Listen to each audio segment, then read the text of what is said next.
Philadelphia, 1908. The city loved to tell itself a story about liberty. Schoolchildren stood in line to see the Liberty Bell, hear speeches about freedom, and memorize the birth of a republic.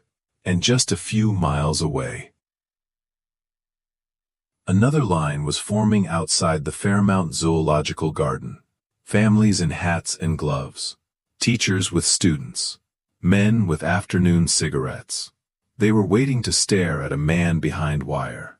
His name was Kito Lunda. He was 24 years old. He was from Portuguese Angola. And for the price of a ticket, respectable Americans could watch him sit, eat, speak, and simply exist, while a placard explained that he represented an earlier stage of human development. Not a criminal, not a prisoner, a human exhibit. If that sounds too grotesque to be true, good.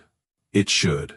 Because stories like this only work when a country has already decided whose humanity counts and whose can be turned into evidence.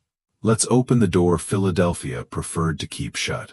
Kito was born around 1884 in the Angolan interior, in a world already being torn apart by forced labor, rubber extraction, and caravan violence. The Portuguese state called it empire. Traders called it commerce. Men with rifles called it order. Villages vanished into that language. By the time Kito met Nathaniel Crow, his life had already been split in half. Crow was an American missionary when it helped, an exhibitor when it paid, and a collector whenever science could bless the transaction. In 1906, he traveled into Angola looking for what he called authentic subjects for the Jamestown Tercentennial Exposition in Virginia. That phrase matters. Authentic subjects. Not guests. Not collaborators. Subjects. Later, Crow claimed he rescued Kito from men who intended to sell him farther inland. Maybe he believed that story. Maybe he needed to. But in a colony built on coercion, with one armed foreigner deciding another man's future, the word consent does not do much work. At Jamestown, Kito was placed inside an African compound built for white visitors to wander through as if they were touring the ladder of civilization. That was the point of these exhibitions. Not entertainment alone. Hierarchy. The fair did not merely show different peoples. It arranged them. It taught viewers where they were supposed to belong in the imperial ranking of the world. Europe and America at the top. Everyone else somewhere below. Crow watched the crowds react and saw opportunity. Scientists saw measurements. Newspaper men saw copy. Teachers saw a field trip. And because enough educated people agreed with each other, humiliation could put on a lab coat and call itself knowledge. When the exposition closed, Crow brought Kito north to Philadelphia. In the summer of 1908, with the cooperation of Dr. Edwin Mercer, director of the Fairmount Zoological Garden, Kito was installed inside the park's anthropology court, a fenced exhibition space between the primate house and the ethnology gallery. Mercer arranged the scene carefully. A reed mat, a rough stool, a spear, clay bowls. On the wall, a card listing Kito's name, age, height, weight, and tribe. Nearby, skeleton charts comparing skull angles and jawlines. Down the corridor, school children could peer into the primate rooms. The message did not need to be spoken. It was built into the floor plan. Opening week brought thousands. Some pointed, some laughed, some asked him to show his teeth. Some tossed peanuts toward the fence as if the architecture itself had erased the difference between a human being and the animals down the hall. Mercer defended the display as educational. That word appears again and again in this story, and every time it makes the whole thing worse. Educational. As if the problem were not cruelty, but branding. Mercer was not a cartoon villain. He wrote about conservation. He condemned needless slaughter. He considered himself enlightened, and he still looked at a man behind wire and saw a useful lesson for the public. That is what should terrify you. Not that one madman slipped through history, but that a respectable scientific culture could make barbarism look organized. The newspapers helped. Some reports treated Kito like a curiosity. Others praised the exhibit as daring, modern, informative. A few writers hinted at discomfort, but most covered it the way a city covers a new attraction. Something to go see before it leaves town. The people who recognized the obscenity fastest were black ministers and editors in Philadelphia. Reverend Isaiah Cole, along with pastors, teachers, and writers from the black press, denounced the exhibit immediately. Their argument was devastatingly simple. A man is not a missing link.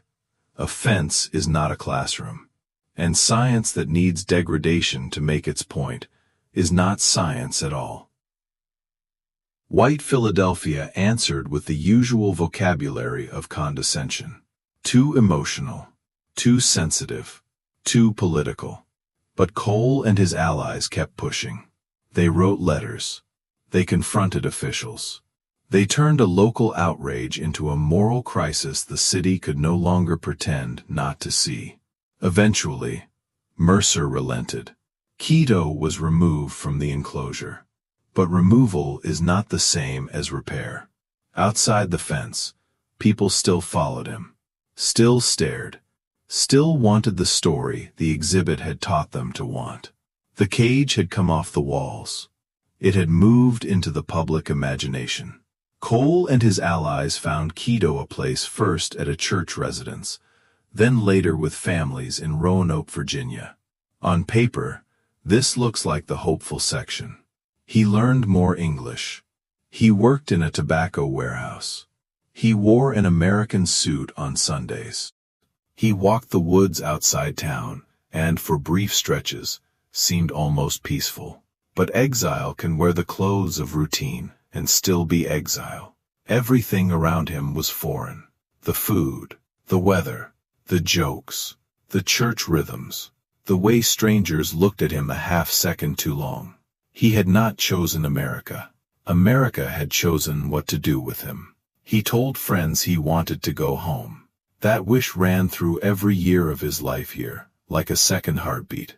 Then history closed the door again. When war spread across Europe in 1914, shipping routes tightened, money vanished, and passage back to West Central Africa became nearly impossible. The ocean that had carried him over as cargo would not carry him back as a man. That is one of the cruelest patterns in stories like this. Empire is efficient when it wants your body. Bureaucracy becomes helpless when you ask for your home.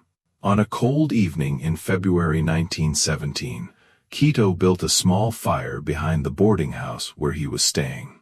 He fed into it the postcards and printed placards that had turned his face into a souvenir. He took the brass identification tag he had been made to wear at the garden, stared at it for a long time, and dropped that into the flames too. Then he went inside, borrowed a revolver, and shot himself in the chest. He was 32 or 33 years old.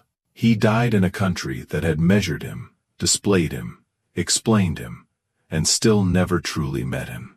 For years, his story survived mostly as a footnote, the kind institutions prefer. Tragic enough to seem regrettable, distant enough to feel finished. Much later, the Garden's successor organization issued a public apology. The words were serious. The regret sounded real. It was also late, in the way apologies for the dead always are. Too late for the person who needed the world to say, in time, "You are not evidence. You are a human being." And that is why this story matters beyond its own horror. People like to tell history like this, as if the problem were old science, old racism, old empires, as if all the poison sat neatly in the past. But the deepest mechanism here was not old. It was the habit of turning a person into a specimen, a case, a data point, A problem to classify before a life to honor. That habit survives elegant language. It survives institutions that call themselves progressive. It survives in the distance between being studied and being heard. Kito Lunda should have been allowed to remain what he already was. A son, a survivor, a man with a home, a history, and a name that never belonged on a placard. So remember the real obscenity. A city can ring bells for liberty and still build a line to stare at a human being behind wire. Say his name. And be careful whenever power asks you to mistake observation for respect.